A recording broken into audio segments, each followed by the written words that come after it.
Us right now is KT McFarland, Fox News national security analyst. Good to see you, KT. Were you surprised at the New York court ruling, and do you think that helps Apple for the broader? Not surprised with the New York court ruling. I don't think it. I think it may help Apple, but the thing is, Apple and the FBI are not being straightforward with anybody. The FBI is saying and using the San Bernardino example to say, give us a big-time backdoor. When every product that you build, we want you to build a backdoor and hand us the key. And if you don't want to hand us the key, leave the key under the door so that we can come on a case-by-case basis and you can unlock it. Apple says two problems with that. They're not saying it publicly, but here's what they're thinking. Two problems. One, if we build a backdoor, we cannot guarantee that bad guys can't sneak through and break in. The other thing is if we give you, the United States government, and the FBI a backdoor or a key to the backdoor, the Chinese are going to want that and the Iranians are going to want that. The Chinese don't have that now, KT? They don't have. The Chinese want that, and Apple has pulled back, and the Chinese have threatened, if you don't give us that down the road, we're going to keep you out of the Chinese market. And Iran is the brand new really big well market. said, KT. The big market they're looking for is Iran. Now, both Iran and China would love to have backdoors because they'll go after their dissidents.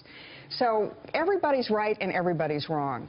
I think there is a solution, and that is that the former White House chief information officer, the woman who set up the Bush email system, she said, here's what you do.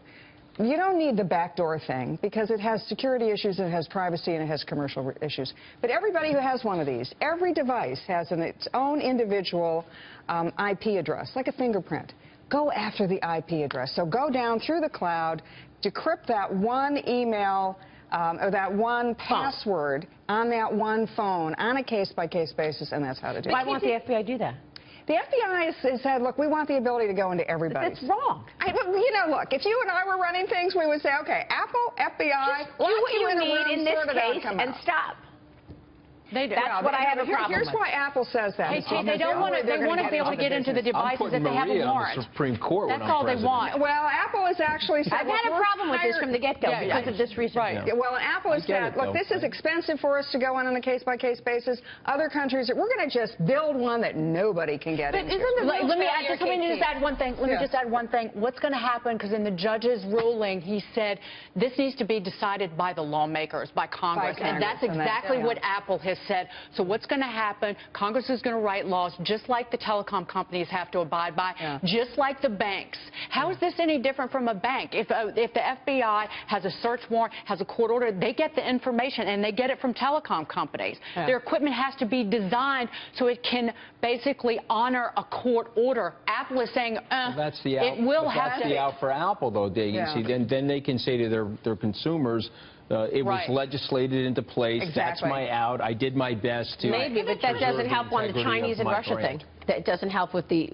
I agree with that. Look, I want to play FBI advocate here for a second, okay? And you're a national security expert. Are there huge threats to the United States right now? Absolutely. Existential threats.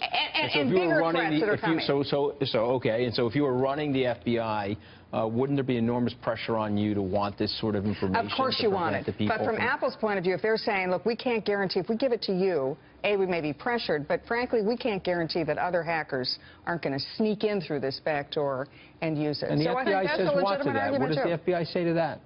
Well, the FBI says they're not really saying to that. They're saying, look, you know, build us one that they can't do that. Well, but to Dagan's point, the law's from 1789, which is ridiculous. Well, that's what the judge said in his ruling, Judge Ornstein, yesterday, who's been a leader on this. He was the first to say, it was a good year for the United States, Morgan, 1789. Judge Ornstein was the first to say, if you want to track somebody on their cell phone, track their location, you got to have a search warrant. So he is a leader in thought and rulings on this. So this does carry some weight. But, KT, don't you think the biggest failure I see in all of this is that the administration, the FBI, and Apple weren't able to come to some sort of agreement privately? Why are we talking about this on the show? I mean, if I were boss, I would say, boys, get into the room, the cabinet room. I'll send in pizza and Diet Coke, and you can have bathroom breaks, but you're not getting out of here until you sort it out. It's the same issue. It goes back to the same issue. They have a very good PR strategist at Apple, Morgan. That's why they're talking about it. Yeah, absolutely. This really helps Apple. KT, great stuff. Thanks so much.